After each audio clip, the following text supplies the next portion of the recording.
It's being reported that the petrol price may be in for another increase next month, this time by between R1.93 and R1.97 a litre. Diesel is also predicted to go up by about R1.60. Now, the Assembly for the Unemployed says the anticipated fuel price hikes combined with load shedding will hit those looking for jobs the hardest. Siyabulela Mama is an activist at the Assembly, and he joins us now for more on the story. Siyabulela, if you are able to hear us this morning, give us your sense of just to what extent this is going to have an impact on people who are already buckling under financial pressure. Thank you so much, Nicole, and a very good morning to you. So you must understand that already 15 million South Africans go to bed hungry.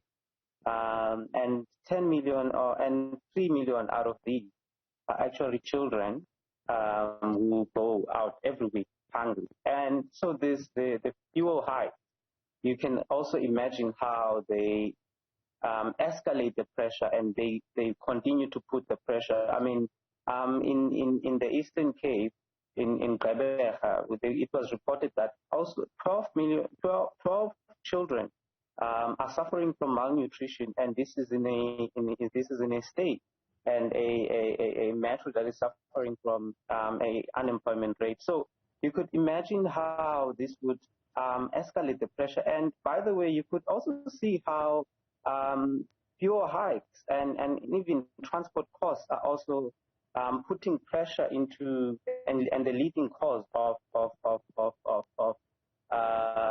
a rise into the CPI and the prices of other things.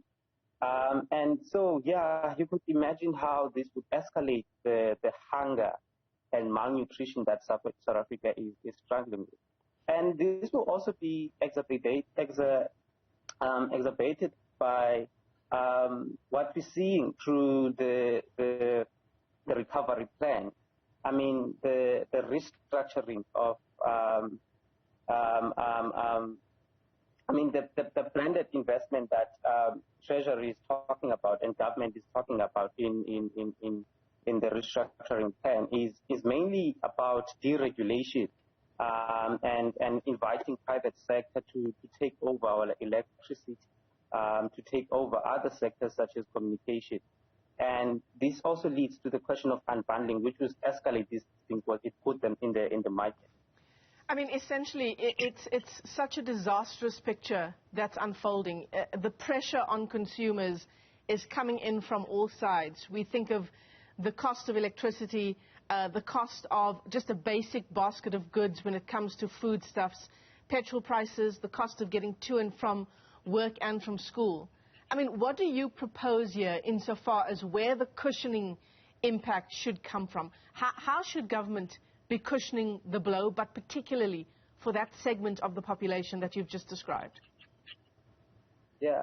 Look, Michelle, we have been calling for a basic income grant to all these to also manage this problem, because what you also have to understand that this is not only also a problem of the unemployed, although the unemployed are also affected the most, but also working people. Because although working people and workers in factories, especially precarious workers, they have to spread their money into buying groceries, into buying electricity, in paying rents, in paying school fees. And the money that goes into the food basket, it's created, there's not enough sufficient money to spend into the food basket. And this creates this problem of malnutrition, not only to the unemployed. So what we have been calling for is a basic income grant that will create a social compact. Because another problem, and it's like we reading a Jane Kensley market fundamentalism book around how South Africa has loosened exchange control. This has created enough money to tax havens, to illicit financial flows, which South Africa is struggling with, and it's causing. And currently, there's a case between Lonmin and AMCU, and how Lonmin is through tax havens is taking away 45 billion. And this is the money that could be used in creating social compact. And this is the money that the government could create capacity of SARS to regulate. So what we've been calling for is a stop to this illicit financial flow, secure exchange controls, and this is what we've been calling for with a basic income grant of 1,500 to cover and to meet these needs. Yeah, and certainly a number of organizations do agree with those calls for a basic income grant in South Africa. You know, talking about issues of malnutrition and the millions of children who, as you say, go to bed hungry every single night in our country, if we couple that with what's unfolding in the classroom, I mean, these are all connected issues.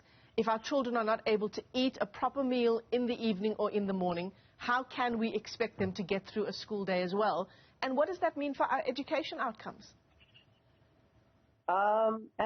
And there's also a larger and a huge problem into that, because while we also face the hunger and malnutrition that children are interfaced with, and especially in school, but there's also an issue of the water crisis, which are leading schools to close at 11 a.m. So this creates an impact, and it's impeding badly on the education system. And that's why we need a government that's less focused on fixing its international debt and inflation, but a government that is interested in creating a social compact that does not invite private sector, that creates its own capacity to deal with these issues.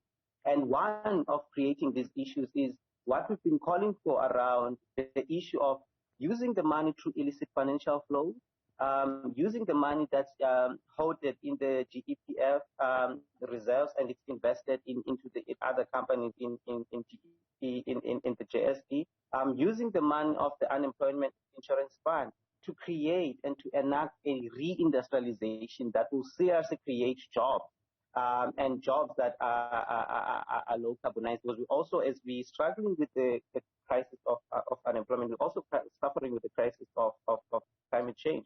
And implementing basic income grant that will also deal with issues of hunger and malnutrition, while we looking at a strategy of creating mass employment. Yeah. Multi-pronged crises that we're dealing with in our country. Siyabulela Mama, let me thank you for your time this morning. He's an activist with the Assembly of the Unemployed.